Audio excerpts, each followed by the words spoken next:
Eu sou a Valdirene, cursista no ensino híbrido, e vou entrevistar nesse momento o professor Dariel, da EMF, professor Valdemar Ramos, que é meu parceiro nesse curso no desenvolvimento das atividades em sala de aula.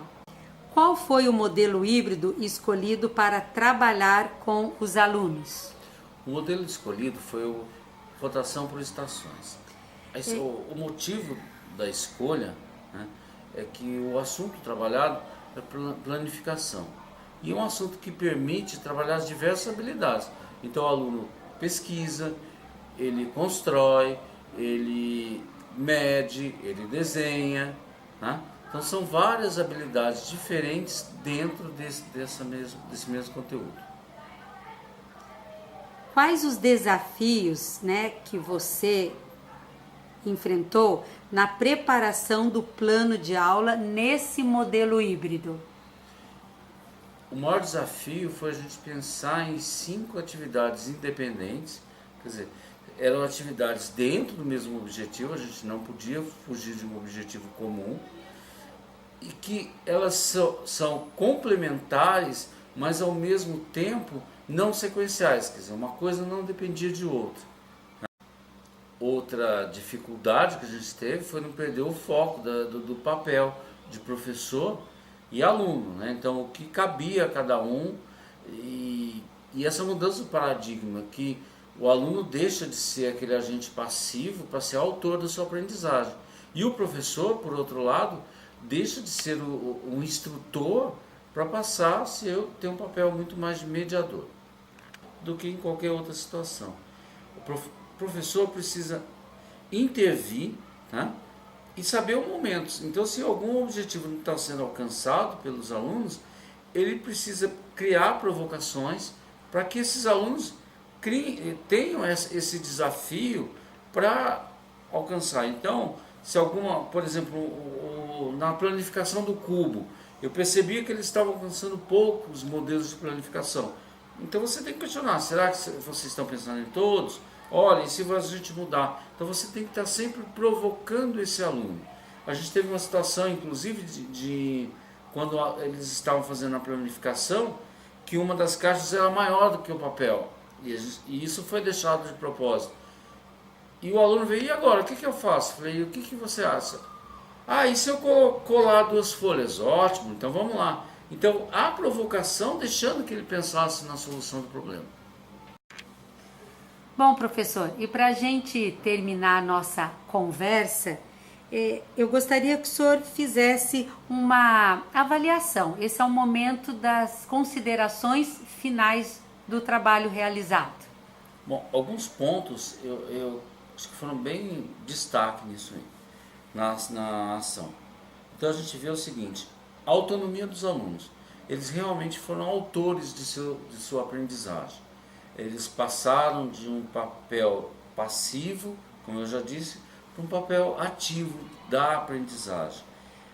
Houve uma ação colaborativa. Eu percebi bastante isso, que alguns alunos não estavam conseguindo, por diversas habilidades diferentes, até desde dobrar uma caixinha para fazer uma montagem. Então um colaborava com o outro, até na percepção de o que era aresta, o que era vértice. Então eu percebi uma ação colaborativa de aquilo que eu faço melhor eu posso ajudar o outro. Em relação à participação deles, o comportamento, eu percebi uma melhora muito grande. Um detalhe, né, que é bastante tangível: todo professor percebe, posso ir ao banheiro? O aluno gosta de sair para tomar uma água, para dar uma arejada. Isso não aconteceu.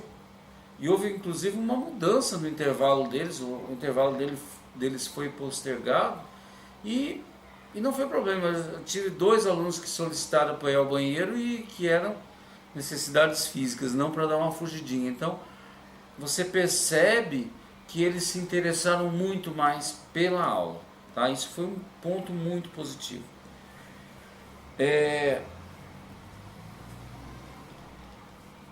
Uma coisa que eu achei interessante da atividade foi essa interação entre atividades lúdicas e digitais. Às vezes a gente quando a gente monta uma aula com atividades lúdicas, são atividades lúdicas, ou com atividades digitais, são digitais. E nesse tipo de rotação, você pode conciliar isso. Então isso contextualiza bastante com o aluno. Ele percebe e dá significado à aprendizagem dele. Ela passa a ser significativa, que é uma busca da gente, né? Quanto aos deltas, quer dizer, coisas que talvez eu modificaria em outras aulas, né? Primeiro, uma observação que eu não sei como, mas a gente teria que trabalhar isso, que os alunos não têm costume de ler a comanda.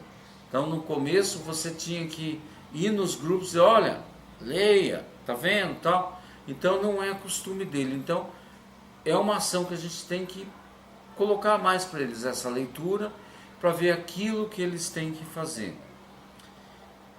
Outra coisa que o tempo em relação às atividades. Eu faria com um tempo um pouco mais elástico, tá? Nesse planejamento o tempo foi curto e foi possível observar que algumas estações demandavam um tempo muito maior que outras.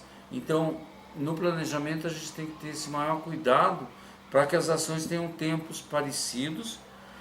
E eu faria, ao invés de talvez um número menor de estações, para que fosse um pouco mais tranquilo o desenvolvimento da atividade. É interessante, professor, que quando nós planejamos, né, essa aula, as estações que nós achamos que os alunos iam demorar mais, eles demoraram menos. E isso talvez tenha comprometido o tempo. Então, às vezes, para nós, professores, é difícil nós pensarmos o gasto de tempo que cada grupo vai levar. Então, às vezes, a nossa percepção não bate com a realidade.